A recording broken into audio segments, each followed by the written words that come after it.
Next up on our agenda is a presentation from Nate Reed, our Ag Commissioner, Inyomoto Ag Commissioner, who will be giving a presentation highlighting the functions of the Ag Department and associated programs, as well as a workshop on the development of a potential Ag Pass program in Inyo counties.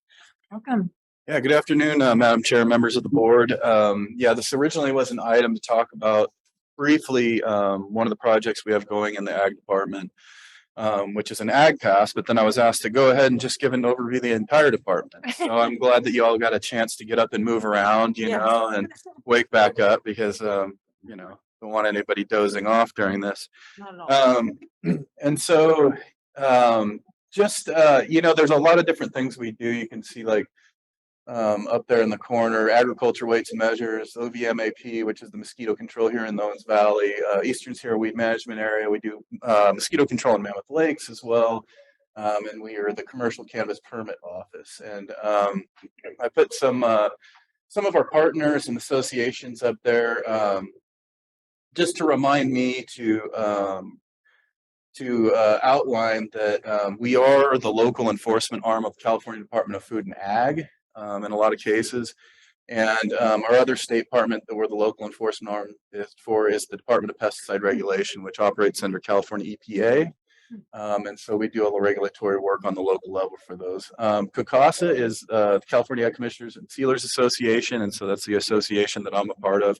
Statewide association that does a lot of work, you know, advocating on behalf of agriculture and our programs. And we're also members of the Mosquito and Vector Control Association of California, or mosquito control work. And so, well, we'll go into all these programs, the different aspects of the department. A lot of people just know us by mosquitoes and gas pumps, you know, like if they feel like they're getting ripped off at a fueling station, they'll call us. And if there's mosquitoes, they'll call us. But we do a lot of other things. I did see my first mosquito last night. Yeah. So those are the ones that overwinter. And they actually will live in bushes and things over the winter, and they come back out in February when it warms up. And yeah, we get a lot of calls. They're tough to kill though, you know, at that point. So so as you can see there, we have different aspects of agriculture. We'll go over those. Pesticide use is a big thing that we do, but there's also ag things in terms of quality and product quality and control and things. On the weights and measures side, there's the device inspections, whereas, you know, we go out there and take care of those things, check with the scales, the gas pumps, and all those things. But there's other things that we do in there too, and we'll take, you know, samples of petroleum and other things. Mosquito abatement has, you know, different aspects, invasive plant management, and the C3PO, which is the Commercial Cannabis Permitting Office, which was named by Marshall Rudolph years ago, who was a Star Wars fan, and so. So yeah, if we move on to the next slide there, we'll start with ag. Next one. So human safety, environmental protection outside of the pesticide work that we do pest exclusion, pest detection, pest eradication, and pest management. And so that's usually, you know, with regard to ag commodities. And so we want to keep the pests out, you know, we want to keep an eye out for them. And so you see the trap there, gypsy moth trap, and now they're called spongy moth. But and so we have those all over. We have different traps in different places, and we keep an eye out for these pests, especially considering we're like 30% of the border with California, because we also have Mono County in our office as well. You know, we keep an eye out for these things before they get, you know, too far into California to cause big problems. That other picture there, spongy moths. It was offensive. Okay. Yeah. Apparently. So at any rate, that roll of tape on the side there too, that's something we use when we you know, part of that detection program will sometimes be in UPS and will sometimes be in the Postal Service. And so we'll intercept packages from other places that have plants in them and inspect them to make sure that they're not carrying insects or other diseases. If we do have something, you know, and it's eradicable, a bad pest, but at a low level, we have a program to try to eradicate those. A lot of that in our area is different invasive plants, but there are times when we can get insects here that we don't want spreading throughout the state, and we'll do eradication programs with those. And, if pests reach a level where you can't eradicate them, a lot of things will provide management on those, just to keep levels down to where they're not a nuisance, to help the ag industry. And we help them with their own management, giving them ideas and biocontrols and things. We put out weevils for the puncture vine, and we need to do that again because it's getting bad again. But, like the beetles that eat the salt seed or things like that, we're involved with a lot of those things. Next slide. And then, the big dog's pesticide enforcement. And so any kind of pesticide that's applied in the county, or mono, on a commercial scale, we find out about it. We get reports on that. We license people and help them to keep their continuing education units to be able to do that legally. And then we also go out and work to make sure that the applications are being made safely. And so that ranges from, agricultural applications to, applications at parks and schools and things like that, and all the way to structural pesticide applications and even fumigations on structural properties. And so all of that, we're, like I said, the local enforcement arm for the California Department of Pesticide Regulation. So our inspectors do the work out in the field, and then we're sort of under the guidance of California Department of Pesticide Regulation on those. You call that the big dog. Is that because you have about it? Is that really intense? It's part of manpower. Yeah, I never realized it once. So yeah, it's intense. There's a lot of manpower involved with that. But in addition to that, it's a big workload no matter what. And so if you go out and you find somebody and they're not wearing their safety glasses, for example, which is a worker protection standard thing in California, and doesn't matter what you're spraying, you're supposed to be wearing safety glasses.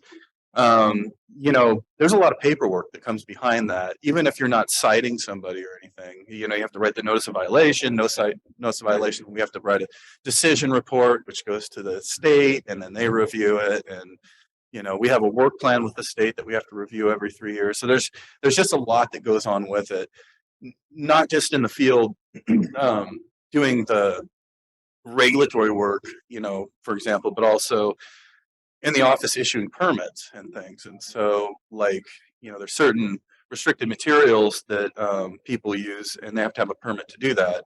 So they have to be licensed. We have to review all that. We have to, and then when they want to make the application, they have to send us what's called the NOI, a notice of intent to apply. And we have 24 hours to look at that, look at the conditions. It's like a CEQA equivalence thing.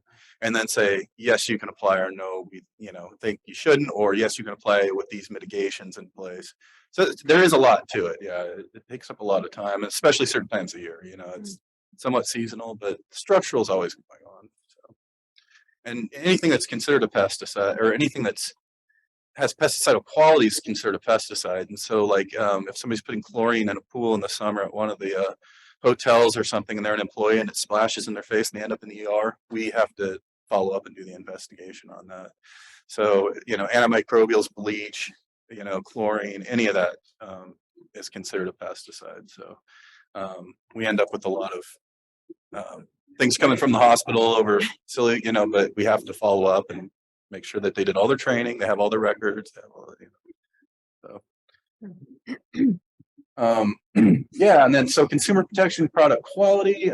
We don't do a ton of this anymore. The state doesn't really do contracts, but we do get out and do it. And so making sure that the fruit and vegetable, are up to quality, up to standards. There's grades to produce and things like that, and making sure that's what it's supposed to be.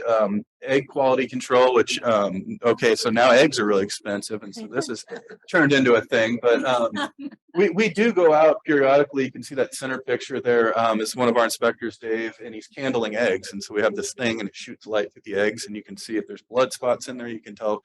We check them to be, are they the right size? Are they dirty? Are they commercially clean? Do they have double yolks? And all these things are flaws. And when they do the grading, they're supposed to be correct. And so, we get out and look at those from time to time, because we had found when we weren't doing it regularly that it felt like some places were sending a lot of their eggs here that weren't completely up to standards, because In the more urban areas, they have inspectors that do nothing but candle eggs all day. They go from supermarket to supermarket. So, it's something we do from time to time, and we'll catch them. We'll send a bunch back, and then it gets a lot better for a while. So. Organic inspections, and so we have a few organic growers here, and so like we're on the one side saying, yes, they've used no pesticides, taking samples and things like that, so that through the chain of custody as it goes through the organic program and to the end user at the whatever manufacturing or whatever goes on, that they know, yeah, that was grown organically, and we help certify that. Also help to make sure that from time to time we go into stores, and if they're selling things organic, you go and look at the paperwork, make sure it's traceable, make sure it's truly organic, make sure the organic stuff is not touching the other stuff. It's a whole thing. Yeah. Certified farmers market, we don't do a whole lot of that anymore, but if we had some, we would be. A lot of those moved to the reservations now, and so we don't have any jurisdiction there, but there's certain laws having to do with certified farmers markets and making sure they're growing what they're selling. Nursery inspections, not only the plants coming into the nurseries, the local nurseries, so say like High Country Lumber gets a shipment, and we go in and make sure there's no, we inspect plants for certain insects, certain diseases and things like that to make sure that they're commercially clean and up to standards. But then also we have some nurseries to a small extent, especially down in southeastern Inyo, where there's palm starts that are being shipped out other places. And so we have to inspect them on the growing side too, to make sure that they're meet standards. And sod, we have sod out in the Sandy Valley, still a little bit of that, and that's considered nursery stock because they move it out of there and into Vegas and other places. So we do those inspections as well, and a little bit of seed inspection. Not so much anymore. I think California Food and Ag gives us like $500 a year, and we'll check. But the biggest part of it really was the garlic for years, and a lot of the garlic's going away. But we would walk the garlic and make sure there's not white rot, different things, because the garlic that was grown here was shipped to other places to use as seed, not as food in stores. So the next slide. And special agricultural service, sort of a catch-all category that we have listed, but apiary inspections, that's become more and more of a workload. Apiaries being bees. We have a lot that are coming into the county now that we weren't seeing before, because they learned that the rabbit brush here is good feed for them late in the season. And so rather than moving bees from places like Montana and Idaho down to do pollination in the Central Valley when the citrus comes on and the almonds come on in like January, February, March, all the way from up there and feeding them the whole time, or just leaving them down the Central Valley, they learn that there's a lot of room here and they can leave the bees here. They do fine, they forage on the rabbit brush, and then when pollination time starts, they just have to scoot them right over the mountains. And so we're seeing more and more of that. I can't even remember, but over 200 shipments I think we inspected last year. And so we're looking for, we don't, the hives, they can bring disease and different things. So we're looking for varroa mite and different bee diseases, but also the boxes that the hives are in have sometimes like red imported fire ant living in them and things that we don't want here. And so we check all those to make sure that that's safe. Sustainable agriculture, so just trying to help out with those sorts of things, and especially working with producers. And then crop statistics, which is our crop report, which is probably the second most exciting presentation every year, behind maybe this. But we gather all the statistics for the county and put them in a crop report, which is important for, I think, your board and the community and the producers to look at those statistics and see what's happening there. And it's also important because our county reports go into a state report, and the state report goes into a USDA national report, and it's good to have those trends. Seeing them, collecting them on the ground in the county is really nice. A lot of states don't have, well, no other states have ag commissioners, and so it's a much better process, I think, to get higher quality data. So next slide. Education outreach, so pesticide seminars, trainings, things like that. We do a lot of that. I have a card that enables me to spray pesticides in the state of California. There's several different kinds out there, different ways of doing it, but you have to be licensed to buy a lot of the materials and to legally apply them. And that requires a certain amount of continuing education year to year. And so we try to provide that for our area through local seminars out of our office. Anywhere else, just about in California, they're going to have these commercial people that do nothing but these continuing education seminars, and a lot of other places, that's how people get it. But here, the closest, you're going to go 7 hours or whatever. And so, we're trying to provide that service for our industry people and our farmers and ranchers. And we do workshops from time to time and just, other special projects here and there having to do with ag, going into schools, talking to kids and things like that. And into weights and measures. So, yeah, weights and measures takes up a lot of our time. We have over 1,200 devices registered last year. Went back and went through the numbers. Those devices are scattered over 200 locations within the 2 counties. And so, we have them down in Sandy Valley, and we've got them in Colville. And so we cover a lot of ground there. We carry a lot of weight with the county, I would say. But we do, just to outline some of the different types. We have some very large scales. We have basically a semi that carries about 15,000 pounds on it, and we have 1,000-pound standards on that truck, the crane. So we check like the aggregate plants where they're selling aggregate by the pound or ton. Big hopper scales, livestock scales we use that truck for, vehicle scales. So when you have a truck scale, well, who checks that? Well, we check that. And so our truck is a rolling standard, and it gets checked every year. And to the extent that we have to watch out how high the levels are on the fluids and things to make sure that it's not lighter or heavier.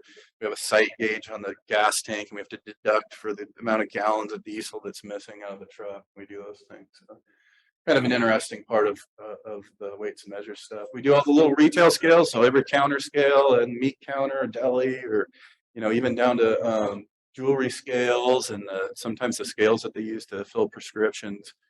We can check all those, and so we can go down to like a grain of weight, or up to 1,000 pounds with our standards. And some of those tiny ones you can't even touch with your hand. They have tweezers because the oil on your hand will throw them off. They'll make them heavier. And so it's kind of interesting, the small to large, what we do there. And electric meters, from time to time we'll test electric meters. Really our purview there is when they're sub-metering, and so trailer parks or apartments and things like that. The rest of them are regulated by the PUE, but we do some of that. We do some of the vapor meters if it's sub-metered, so propane meters and things like that. And the ones on the trucks, and the ones you see the prover there on that top picture. We're testing one of the dispensers that are at one of the gas stations. There's a lot of work there too, and that's a time-consuming process because you have to repressurize it, push it back into the tank. And so yeah, we were able to get that unit, I think, for $65,000 a couple years back. But we had been paying the state of California $10,000 a year to come do it for us, and so we're going to come out ahead on that eventually. Do you do the livestock scales at the fairgrounds? Yes. Okay. Yeah. Is there a state fairgrounds? Yeah. Well, and they're selling over them in certain exactly. cases, and so that's like one of the ones I like to do myself. I know, I bet. I'm actually going to be weighing animals for the livestock auction. There you go. Yeah. Vapor meters, went over that, and coming soon, like electric vehicle fueling stations. And so we do not have the equipment for that. It's somewhat expensive, but the state of California is going to buy several units, and then we're going to be on a schedule, and they're going to loan them to us for the time being until the counties can get to the point where they can afford to do their own, buy their own testing equipment. But electric vehicle fueling stations are an odd one because everything else that we do, we put the fuel back when we're done. Right. You can't do that with electricity. And so there was a number of counties that had bought electric cars, and they're just trying to put all the electricity into the car, and then they have to pay for it. But the newer units, they just convert it to heat, basically, which seems like such a waste. But it turns the electricity into heat, blows it off, and then it's gone. And that bottom picture, I just wanted to show that too. That's a credit card skimmer. and a retail fuel meter, a gas pump. And we were dealing with a lot of that. Yeah, we were dealing with a lot of that for a while. We're seeing it less and less in our area, I think, because we were so aggressive with Yeah. doing the inspections on those. But man, I mean, people could get in there for like 30 seconds, install and be gone. And they were Can't just, really tell from the outside. no, you can't tell it all from the outside. It's inside. And, you know, I guess it's well known enough at this point, but like there's only a couple different kind of dispensers out there. And one uses one key and the other one uses another key. And you can buy them for like $3 on eBay. I have a set. Wow. And so the manufacturers are starting to fix those vulnerabilities and they're starting to improve on that. But yeah, that's why it was such an issue for so long. And I think they said something like $8 or $9 to build one of those skimmers too, and you can get the parts at a hobby shop. And they can send it cellular, it can be Bluetooth, they can stay there, they come back and get it, the data. But yeah, pretty interesting. It was fun to work on a project where we had like Secret Service come in and like FBI and talk to us. Wow. Yeah. So the next slide, yeah. Is like Tesla regulated? Or is it because it's its own company? Well, okay, anytime, and I should have probably led with this, but anytime anything is sold on the basis of weight, measure, or count, we get involved. And so a lot of the Tesla fueling stations, the superchargers, it was a part of the sale was getting the fuel, being able to use those. And so there's no sale going on. But as these other ones start coming in, as Tesla shifts its the way they do business, it's like a per watt hour charge. And so then at that point we become involved. Although there's a loophole there too that goes way back to a ruling, I think in 1976. But if a municipality owns or operates something, we don't have jurisdiction. And so in a lot of the cities, these charging stations are being put in by the city in a parking garage or something. Well, none of that's being checked because we have no jurisdiction there. And so it's something that's being worked on the state level. But yeah, the electric car stuff's really been interesting. And so, yeah, that was just like I talked about earlier. I wanted to sort of illustrate, you know, there's 1,000-pound weight there on the right, and then some of our smaller ones in the jewelry scale or prescription scale on the left there. And so a lot of different variation in what we do, but all sort of the same basic thing. That scale is so sensitive that it has glass around it because if there's a breeze from an air conditioner or something, it can throw it off. Wow. So yeah, it's pretty. The variability is interesting, man. Next, so petroleum quality and labeling, and so you'll notice fueling stations. A lot of the signage is really similar, standardized, and there's reason for that. You know, it's in the California Business and Professions Code and Code of Regulations that you know things have to be a certain color, certain size, certain things need to be there, and so we check on all that to make sure that that's all right. Quality standards, you know, a few times a year, or if we get a complaint, we'll go out and check, but a few times a year, the state comes through and together we'll do quality sampling. And so we did about, I think, probably about a month ago, we ran through and did some, because in the wintertime, we sometimes run into issues with water intrusion. And so we make sure that, you know, the octane's where it's supposed to be, the flash point on the diesel's where it's supposed to be. There's no sediment. We have times when we've had algae in the diesel, you know, or water and diesel is the big one that happens a lot. So we'll pull random samples and send them. We have a lab in Anaheim that they go to and make sure that that's all, you know, up to par. And that can go for coolant, oil, you know, any of those things. We check them from time to time.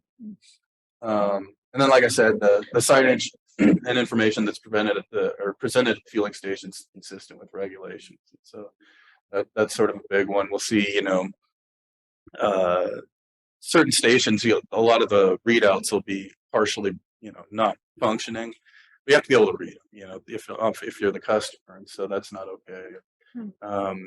You know, we'll have things like if you ever fill up your vehicle and it clicks off, and then you stand there and stare at that meter, and it'll creep up the price, the total, because something's broken in there. And so we watch out for all those things and make sure everything's operating correctly. Next slide. We do some scanner auditing. We used to do a lot more of it, but the state program has kind of fallen apart. We're actually working in the counties to come up with a solution about that, and maybe we just need to get rid of the state weights and measures at this point because they really don't have any staffing. They're not doing much of anything. But we'll go out and you pull random things off the shelf. Some are sale items, some are regular price, and write down what the price is supposed to be, the lowest advertised price, and run them through the scanner, compare the what was charged to what was on the shelf to make sure that's all correct. Prepackaged product verification, so things like you get that bag of chips and everybody says, oh, there's just a few chips in there and it's all there, but it's got a weight statement, and so things like that, we'll check that, or prepackaged meats at the meat department to make sure that those are correct. And just in general enforcement of the Fair Packaging and Labeling Act, which covers all those. That's why you'll see these statements on all the products that you buy, is because there's law that dictates how that's supposed to be and what needs to be there. And so we make sure that that's all there. A lot of times we run into that if it's like a small local company starting up or whatever, and it's like, okay, well, we catch that and get them into compliance before they start shipping it all over and getting tickets from other counties, because we look for compliance. We try not to cite people so much, so I feel like that's better mode. And Weighmaster device repairman registration. So there's a program where, like, say you have a truck scale and you have a person weighing them, they're getting a weight ticket, and they're using that to make sure that they're not overloaded. Or a lot of times hay, like they'll load the hay up and they'll take a tear of the truck before they get the hay and then weigh the truck after, and then that's how they bill. It's this much hay on the truck. Aggregate is another one where we see it a lot. So the person that's doing that weighing has to be registered with the state of California, and they have to keep certain records.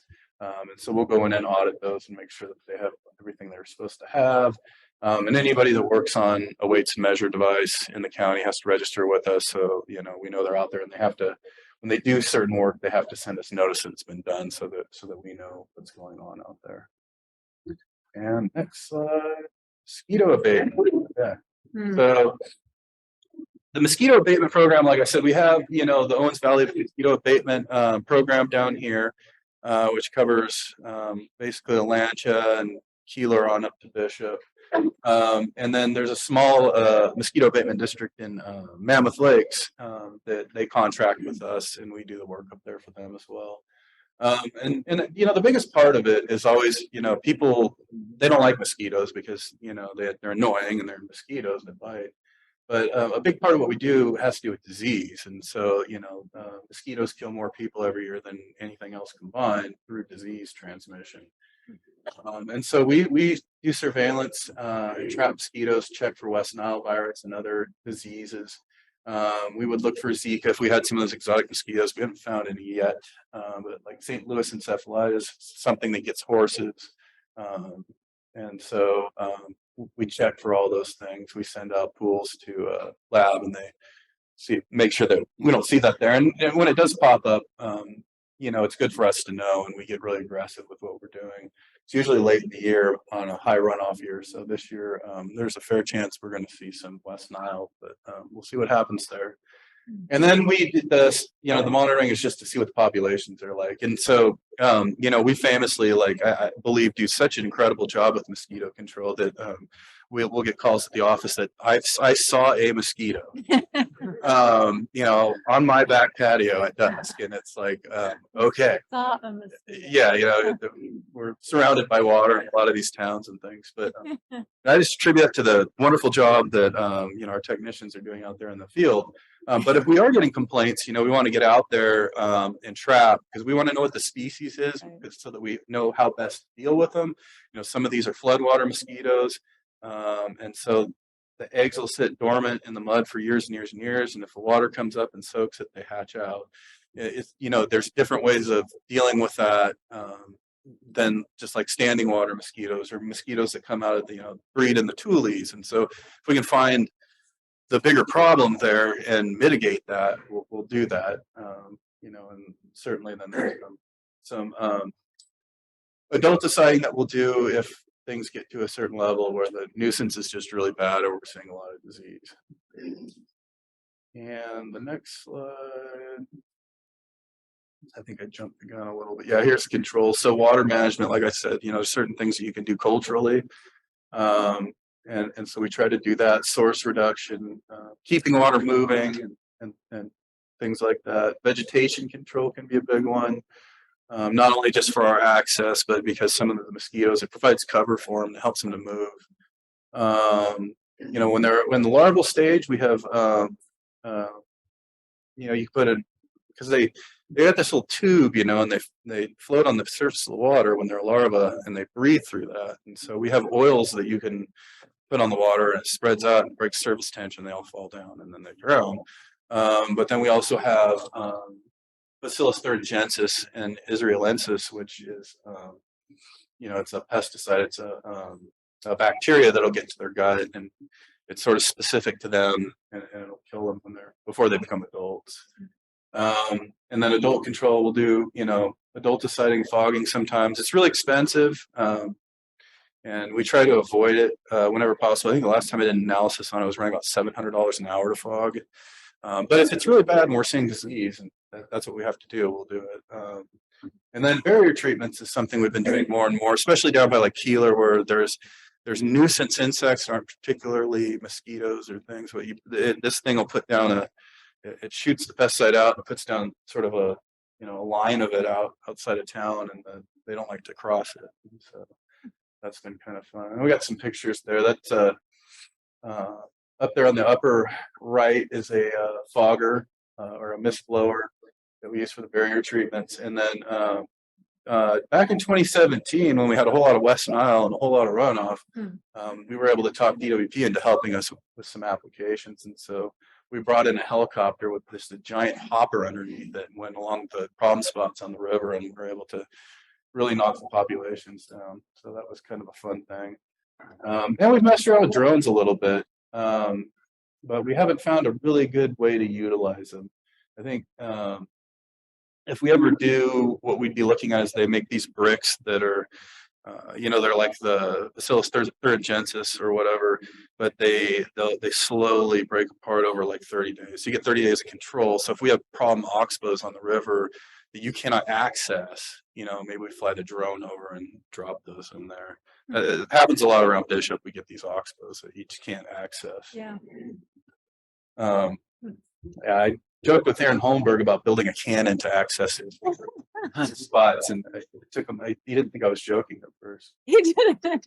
So no, we're not going to talk to you if we do that. It's not something you talk to the risk manager. You don't tell them. They'll tell us no. Ask for forgiveness. Barrier treatments newer, or have you been doing that for a while? It's sort of a newer thing. I think, well, in Keeler, we've been doing it for a while. Yeah, but we're starting to use it for other things now. Keeler's sort of a special place. It's sort of a special case where there's Owens Dry Lake considerations there. And so we do work on the dry lake for mosquito control and other biting insect control. And that was a part of a settlement MOU with the city of Los Angeles. And so we don't do, annoying insect work everywhere, but that was a part of that agreement. And so we do that work down there. And it's probably been about a decade we've been using that barrier treatment, but we're finding it's useful for mosquitoes in certain areas too. Some of the towns, they're just surrounded by water, like Big Pine, and now they have the ditch system, and the mosquitoes just fly up the ditch from the river, and it's a tough one to deal with. So. Yeah. What about in Southeast County? Do you do any? No, they're not a part of the district. No, but we have, from time to time they had some issues like in Shoshone, and so we went down and talked to them and said, okay, well, here's some of your problems here. Here's some of the things that we could do. You could do yourself to help this. And we've done some trapping out in that area because they have a native purple mosquito. It's purple, and we've never been able to trap one. And we badly want one for our collection of mosquitoes. We have 14 different kinds here, in the Owens Valley. We want that 15th one from out in Death Valley. Yeah. Hey, Nate, do you different types of mosquitoes carry different kinds of the diseases? Yeah, I mean, so like Zika is going to be like the Asian tiger mosquito, or there's another one, um, but we're not going to see it in our like Culex tarsalis, which is probably our most common one besides the 80s floodwater mosquitoes. But so yeah, the tarsalis is the one that carries West Nile very capably, and so that's usually our biggest issue, and the thing that we'll see the most of is West Nile virus. But yeah, it does differ, and we caught a mosquito.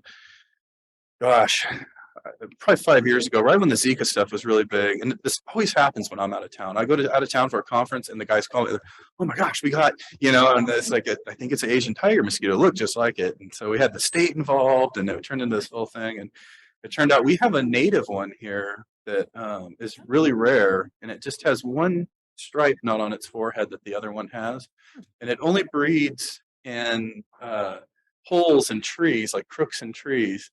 And so it has to be the perfect conditions where you have snow melting or you have rain, and that mosquito lands there and lays eggs, and that it's the only place where it'll do its mosquito things, And so, yeah, we have some weird ones. We have some that Who knew?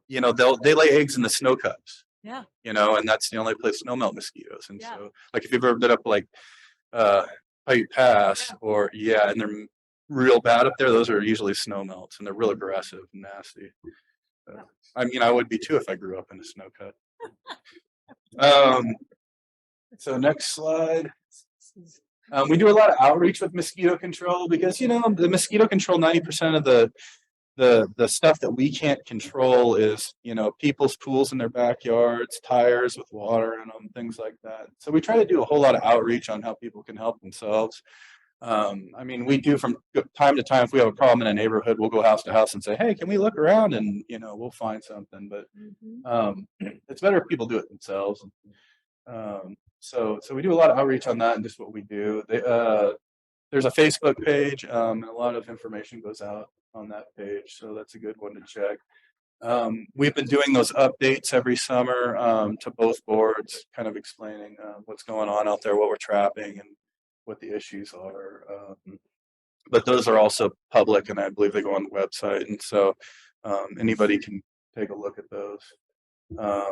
And just other events and conferences. We do Earth Day usually at the park there in Bishop, and once a year go to the conference. That was a couple years back. We did our first research poster, and that was following 2017 when we trapped more mosquitoes down by the Owens Lake Delta than they trapped in Florida post hurricane. So we were pretty proud of that, statistic for a little while. And we still have them. It's like this cylinder with like that many mosquitoes from that one night. Wow. So, certain things get us all excited. You're working with mosquitoes and weights all day and bugs. It is kind of interesting. I mean, it's kind of a man-made situation out there. Yeah. Yeah. So the next slide. Okay, so invasive plant management. So we also have a weed program, which is not the cannabis program, but it's for invasive plants. Where usually what we're dealing with is it's plants that are harmful to agriculture, threaten agriculture, and so we try to keep those out. We try to manage and control those, and try to protect our producers and the environment from some of these bad plants. And so there's a lot of monitoring and detection that goes into that, just going around and looking and mapping. We get a lot of tips from industry and from the public. People love to bring us plants in the office, plants and bugs. We get more plants and bugs. People like to bring us plants too. Yeah, I know. Well, and that Basia, which you had earlier, it's all over the place. But yeah, so we're kind of the ones. It's fun. I mean, it's like you're working on a report or something, and you're bored, and in comes somebody with some flour, and what is this?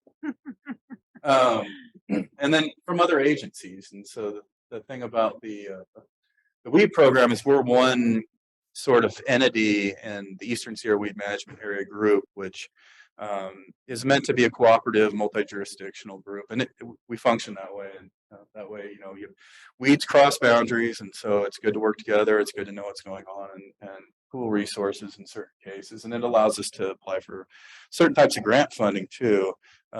You know, if we have federal agencies, we have state agencies, we've got local agencies, we've got ag producers, we've got, so just about any grant that's out there, we have somebody that's eligible to apply for it, and we can go for those funds. So the next slide, I believe is, oh, okay. And so management and eradication, you know, is what we do a lot of. And so, you know, if we can eradicate it, if it's a small enough population or we don't have that much of that weed, that's always our goal, is just get rid of it. That's a before and after of some perennial pepperweed down on the river. And so that was sort of a successful removal there. And you see the native grasses come in. The whole world's happier. But that, you know, if there's too much of it, we'll just try to manage it. And so it's sort of like having a wildfire. You try to just keep it contained. You try to work the edge of a giant population of these things and keep it from spreading. And there's different ways that we do that. We practice IPM, and so we don't just spray. You know, we also use mechanical. We've pulled a lot of weeds, biocontrols, and try to change the environment where it is if possible, so that it's not as conducive to the plant proliferating. The next slide. So that's the Eastern Sierra Weed Management Area Group. Those are the members of it. And so you can see it's a pretty wide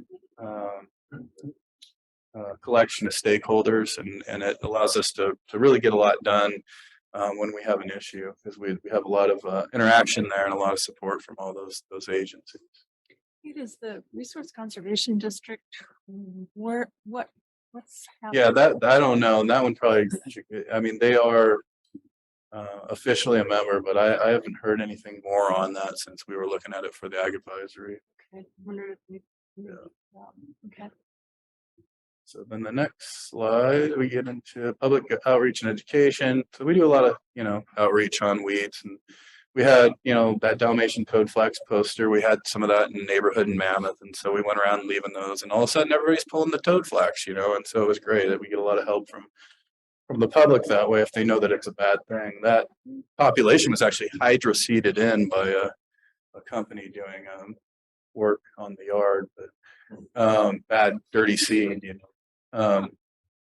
We do a lot of workshops and seminars, and you know, I've talked at California Plant Society meetings, and one of the funner ones was 6th grade camp up in Big Pine. I went and talked about weeds up there, and then they went out and with the cheap grass and pulled some and whatever. It's always fun to work with the kids. Yeah.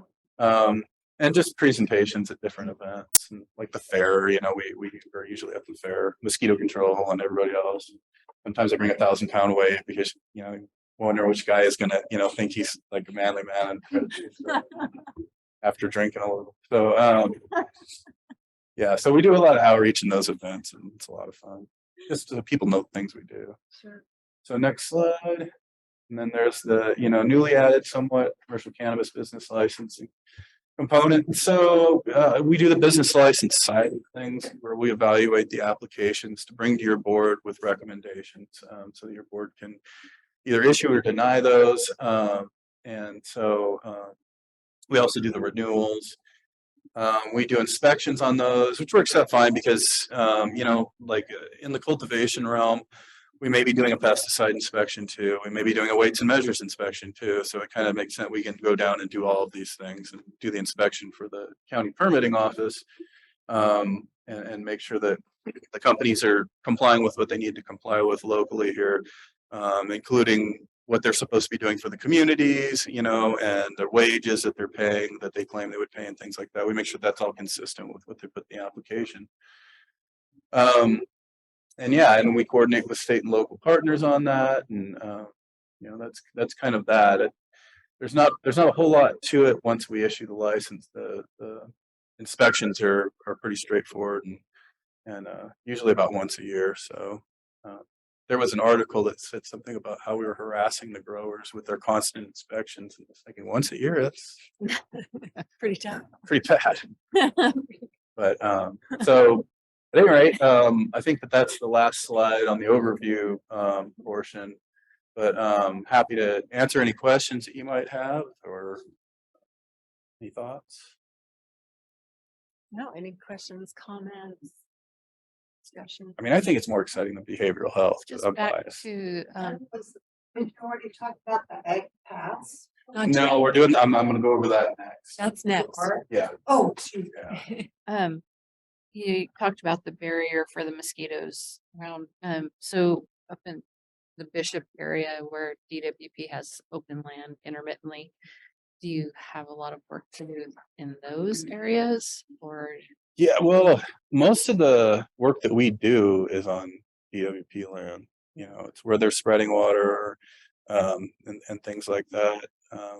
It's not often, you know, in an urban setting, you'll see them going around and they're treating storm drains and things like that. We don't have much of that going on, so you know, we have like ATVs and amphibious vehicles and things. And we go, you know, a lot of our work is just out there on the river, out where they're spreading water, outside of towns and things like that. So yeah, we the majority of our work, I would say, is on City of Los Angeles land, but they're a ratepayer as well. And my other question is, obviously, we're gonna have a significant runoff this year, so are you already preparing for, Yes. and Yeah. how? Oh yeah. No, we're gearing up. They just received 2 new ATVs. They're outfitting those, and we bought some more materials to treat with. And you know, we made it through 2017, and you know, we're really proud of that. But we learned a lot in that process, and so we're applying a lot of those lessons this year. We after 2017 also started building a trust up for these types of years that we can borrow from, and so we've been able to do that. I think there's like $90,000 in it, and so we can. It's we try to keep it at about, I think, somewhere in the neighborhood of I think 10 or 20% of what it costs to run the whole program, so that we can have that fallback when we need it. So we've dug into that a little bit, and that's what it's there for. And guys are already bugging me about a helicopter, and I said, well, we see West Nile and DWP's willing to pay for it again. We don't have the 1.2 million it costs. Yeah. I'll ask. I'm not above it. Seems like we would work out a deal with Forest Service with their helicopter when it's not being used. Yeah, I mean, potentially the city has in the past allowed, you know, use of their helicopter to do surveillance type work. But when we had that work done, that's applying pesticides from the air. You have to have an aerial application license. So it's a private company that does just that kind of work, and very specialized equipment. That weird hopper that was under it, they'd throw the stuff in there, and then I don't know how they connected it up to any kind of power, but it would spin Wow. and throw the stuff everywhere. And yeah, it was pretty. Huh. So it's kind of real specialized. You kind of have to go through a company that does that kind of work. Gotcha. That's interesting. Any other comments? All right. Thanks, Nate. Yeah. So That let's. was worthwhile. I appreciate it. One of the programs that we're working on, you know, I want to go over in the ag department, is an ag pass program. And just for background, these things have existed a little bit in different capacities for a number of years, but I'll talk about some of those in a minute. But there was an assembly bill passed and authorized the county board of supervisors or county ag commissioner or another designated agency to put together a program, which essentially it helps producers get into their land during a natural disaster, and so most typically during fire. And you know, it's to move livestock out of harm's way or to irrigate, you know, things like that. It doesn't require emergency services personnel to let them in, but it you know, creates an avenue there where they typically can. Like if it's imminent danger, they're not going to let them in, but it gives a lot more flexibility there. Part of that is the state has to develop training for that, which they have. I think when I was reading about it, it's like 8-hour training that has to be done, excuse me, once every 2 years, I believe. The bill requires that participants prove they're commercial ag producers, which around here, I know if they are, but there's different ways that people do that too. There's tax returns and different things from the FSA that they can get to prove that. It requires a description of land and maps that the participant needs to get into. It allows access for care and evacuation of animals. or like I said, irrigation, things like that, and provides for local expertise to be furnished when to emergency personnel if requested. And so that's part. There's two sides to this. One is allowing those producers to get in and do the work that they need to do. If it's an evacuation area or something like that, get animals out if they need to. But the other side of that is that now the emergency services personnel are going to have a map, and they're going to have entry points, exit points. They're going to know where critical infrastructure is. They're going to know where perhaps they can get water, and things like that. And so it kind of goes both ways. It's advantageous to emergency personnel as well. There was I can't remember which fire it was, but there was one recently where and they had an ag pass map and realized there was a reservoir and the fire was coming over them, and they were able to get in the reservoir and survive because they had that map and knew where it was. Is that the Dixie or was it the one way up north? I don't remember, but I remember reading about it, and that's something they were highlighting in one of our recent meetings was like, that was the map that we gave. That's what they, Yeah. So next slide. So yeah, it goes back to Ventura was really the one that started a lot of it. And they had a farm worker ID program they put together in 2010. And they just gave them blank cards saying, I'm a farm worker, and so if they needed to get in to do work during a flood or a fire or something like that, they could show their card and get in. But then, the cards were just getting everywhere, and there was, the record keeping there was lacking. And so they went to formal records in 2012 where you had to, they had to know who you were and things like that. But still by 2017, they had more than 400 card holders. And then the Thomas fire happens. And so they looked at that whole situation post fire and realized there was, the effectiveness was mixed. There was things they could do to do better. And the industry associations like Cattlemen's Association and others, they started looking at the issue statewide and saying, why can't we expand this, make it better, expand it to a statewide sort of a program? And so at that time, a few other counties were also looking at implementing programs similar to what they did in Ventura. I know Butte has a successful one, and Napa's working on, or Sonoma's working on one right now, because I'm talking to the commissioner up there. We're going back and forth on, things that people have learned and how to do this best. And it's like a whole different world, because he's talking like, we're gonna have like 4,000 of these things. And I'm like, yeah, we have 4,000. But, but there's some constants there that, the networking has helped out with that. Yeah. So the next slide.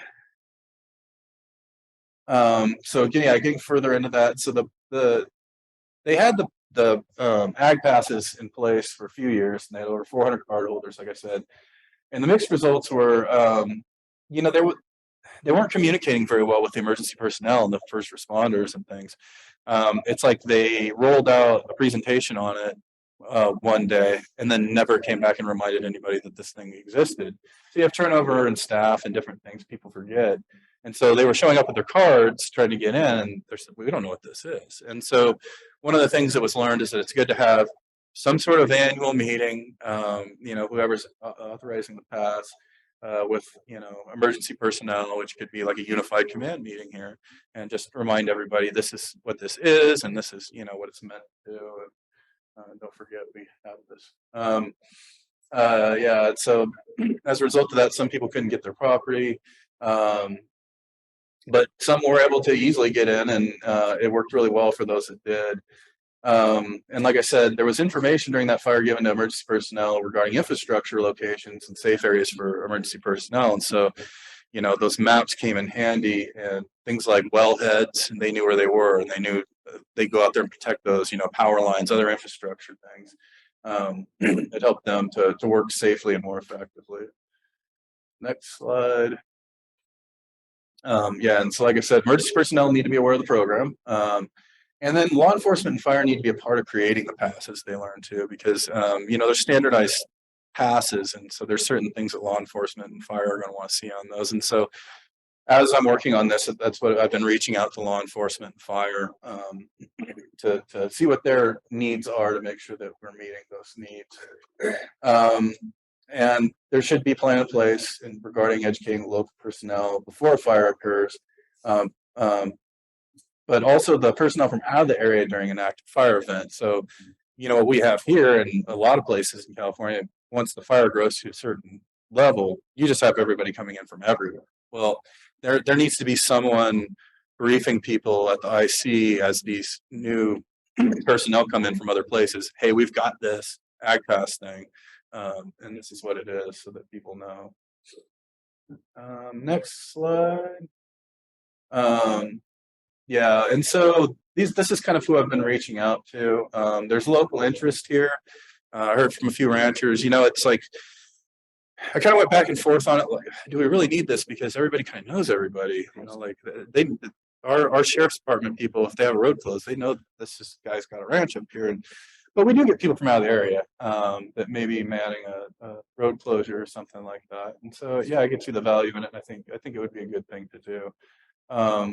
I think what we'll find out is if we have people redoing them and going to the continuing education every 2 years, well, then it's probably going to work out and be successful. But there's a chance that people will get them and then just be like, man, I can go back and do that again. So we'll see how that works out. I think that's one of our bigger issues we might have. And so we're going to try to make that as easy as possible to get those hours in every 2 years, I believe it is.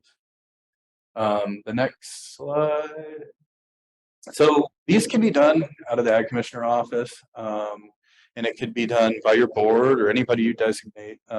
My recommendation is that we put this together in the Ag Department, mainly because we have Mono County as well. A lot of our producers are in both counties. A lot of the agencies are in both counties. You know, you've got Forest Service, you've got BLM, and you've got, you know, they cross boundaries. And so I think that our best bet is to do something streamlined and consistent through the whole region that is, you know, everybody recognizes and knows. And I think it you know, because you don't want to, you know, have, you know, I don't want to call anybody out specifically, but, you know, say one of the guys that's ranching in Long Valley, but then also down here in the Owens Valley, gets up to Long Valley and realizes, oh, shoot, I have my Inyo County pass, but not my Mono County pass. I just think it's smart to do one for both counties. And so that's part of the reason bringing it to your board today. Also going to be bringing it to Mono County, and but also to get feedback from your board and their board. But yeah, that would be my recommendation on it, and that's where we are now. I've started doing the initial outreach with the stakeholders, and we're putting together sort of an idea of what the ag class is going to look like. I think that is it. Thanks, Nate. Appreciate your Yeah. So I love the pictures. Yeah, I think, you know, I attended the UC Extension workshop on Ag Pass. Yeah. So I'm glad you've pursued it. My first thought was, well, it's not quite the same here with ranch boundaries, especially forest premises and whatnot. But you know, just seeing the difference between the loss of livestock and the North Fire versus the Dixie Fire, when I think it was a Butte County put that in, just seeing that alone kind of convinced me why not. yeah. The other thing is I worked on the Thomas Fire, and I saw how one of the flaws in what they had at that point, well, the large animal rescue volunteers who'd been through the county certification were actually more reliable in terms of evacuation, and because nobody really knew who had Ag Pass cards or what they were using. I don't think it was Ag Pass yet. I don't remember, but yeah, that's how they ended up losing a bunch of livestock that went, you know, trailers to Mexico and stuff. So I think it's worthwhile. One question I had as you talk to other commissioners is there any thought in the state towards reciprocity? Because I know that a lot of times if you're in, you know, if you have the equipment and you have an Ag Pass, there's an understanding that you have livestock capabilities. Sure. And you can be utilized in other counties. I don't know if that's, you know, I haven't heard any discussion of that, and that's an interesting concept. I know that with the Ag Pass, it varies from county to county, because like I said, some of these counties, like, they know that they're going to be issuing like 4,000 of these things, right? And they're only issuing them to like owners or their direct managers, not to every worker or anything like that. But there's provisions in the law that allow you to do work for other, you know, ag producers if they give you permission. So, you know, basically we could put it together where you could, you know, opt into anybody could help you or that has an ag pass here or nobody or only certain people. I mean, we could really put anything like that together, I think. But so locally, I think we could, you know, put something or regionally between Inyo and Mono counties. That makes sense. But outside of the county, I haven't seen anything like that, but it does make sense. Yeah, I think you're right on regionally. That's essential. And yeah. Yeah. Yeah, and we can be as loose or, you know, strict with that as we want. But my thought is, you know, we can give them out to whoever I think a rancher thinks needs them. Anybody working for them. You know, I don't think it has to be just the rancher, just their direct manager underneath them or whatever. I think in our area, that's not going to work. Yeah. But yeah, it does enable a neighbor to help a neighbor, Yeah. for example. Yeah. Okay. Well, I'll see if the board has comments or questions as well, discussion.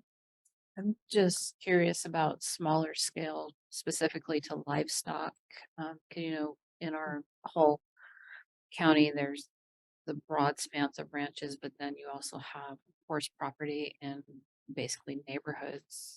Would those residents be able to have an ag pass? So the way I've seen that handled in other counties, because this specifically says, you have to be an ag producer, and so they got to, you know, there's a tax return that comes with ag that you can use, a letter from FSA, one of our pesticide permits is something you can use.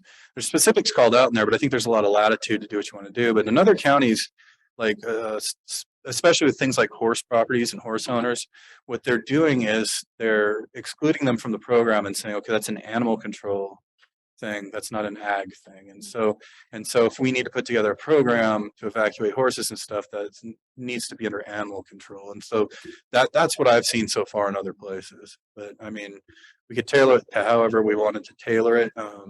But I think it's probably best to stick with the actual ag producers, because yeah, I feel like if you've got a lot of horses in one place, you know, or something like that, and you're not actually a producer, there's other ways of getting them out rather than everybody coming one at a time. And you know, so but open to that discussion completely, and I'll look into it and see, you know, I mean, what level of those facilities do we have and how many of those people do we have out in the neighborhoods, and you know, talk to the probably sheriff's department and others about what's their thoughts on that.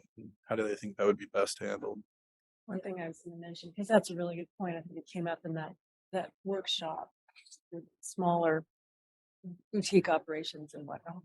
And like Nate said, that was more of a reference to animal control. But just so you know, I've been working with Michaela on, you know, a county-wide emergency response for large animals, small.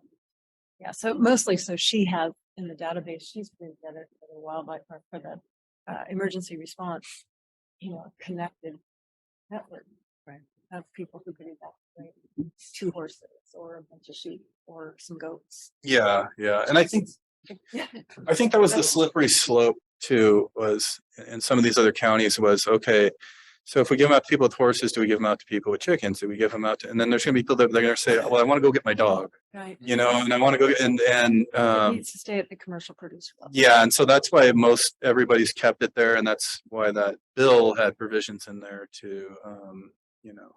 Because what you're talking about is people running around behind fire closure lines. And Yeah. it's pretty, that's why the training, yeah, so it's pretty risky.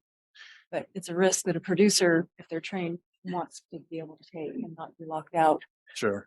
And in terms from that night, we're boutique operation. Yes. So do you just We disseminate? still hillbillies, but, Yeah. So a couple questions. One, do first responders still have the option to say no? Yes. Okay, because sometimes it's not safe or it's bad for operations or. Exactly. Okay. And then, how do they handle these sort of buy-in? So what happens if you have this card, you go and something bad happens? Yeah, and so there's different ways that counties have looked at, you know, there's a huge like indemnification thing that that goes along with the boilerplate. But this is why Mr. Vallejo is going to help me and review this when I have something more concrete together, because that has been a concern, and they've had in the early stages of some of these programs where they hadn't thought everything out completely. Like there was fires up north and they were in the vineyards, and the fruit was ripening right at that point, and these are very high dollar wine grapes and things, and so they were giving all their workers these passes and trying to get out there and harvest before they got smoke damage. Well, they had inhalation issues and had like whole farm worker groups suing on their behalf. And so it is an issue, and that's part of the reason why this is limited to like producers and their managers in most places. I mean, I think we don't really have farm workers like they do in other places, but we do have ranchers with 5-6 locations. The owners. Yeah, but you have 5-6 locations, and you have a person at each location that sort of manages that. And I don't see a problem with them all having something like that. But yeah, the liability is an issue when you start getting at the farm, or when you're just trying to harvest or whatever, something like that. And so that's certainly something that's come up, and certainly something that we're going to look into before we bring anything concrete. I think that the other piece of that you mentioned that's really important is just as you develop the program, having a list and maps of the resources, because the flip side of all this is that responders and personnel can access reservoirs. We saw it on the Upper Owens River fire. There's a small reservoir they didn't know about. So Or even access points, access where the gates are, where the gates are. some of these Exactly. places. Any other thoughts, comments, public comment? Did you have a public comment? No. Okay. Anything online, Darcy? No. Okay. Well, About school farms and 4-H, when they're getting ready, when they're like the school farm has 30 pigs and 40 sheep and 35 cows ready to go to the school, to the 4-H Yeah. the market. And the Seems to me teachers they're- ready to get those and to move those out. Yeah, it seems to me that they're producers, right? That's a I mean, producer. yeah, we can make that happen. But then you get into the sticky, somebody has a meat rabbit at their house. Yeah. Yeah. So, But it is a farm. It's a school farm. isn't there a thing in the law about 50 or more? I think that is in there, but I don't think it's set in stone. I think that the board could say this is the threshold that we believe is appropriate. So that's some other feedback that when I come back, maybe that's a good thing to take a look at. Bring some options there, and we could look at some of those specifics and get thoughts on that. Yeah, that'd be good to hear back. Well, it's really interesting, and thank you for bringing that forward. It's sure been a buzz topic. Yes. Yeah. Okay. Any other feedback? Just thank you. All right. Thank you. Thank you, Nate. And it was a great presentation. It was. Yeah, I'm Appreciate it. glad everybody knows everything about ag waste management. Yeah, well, not really. Thank you so Thanks. much. Thank you. All right. Okay, that was item number 24.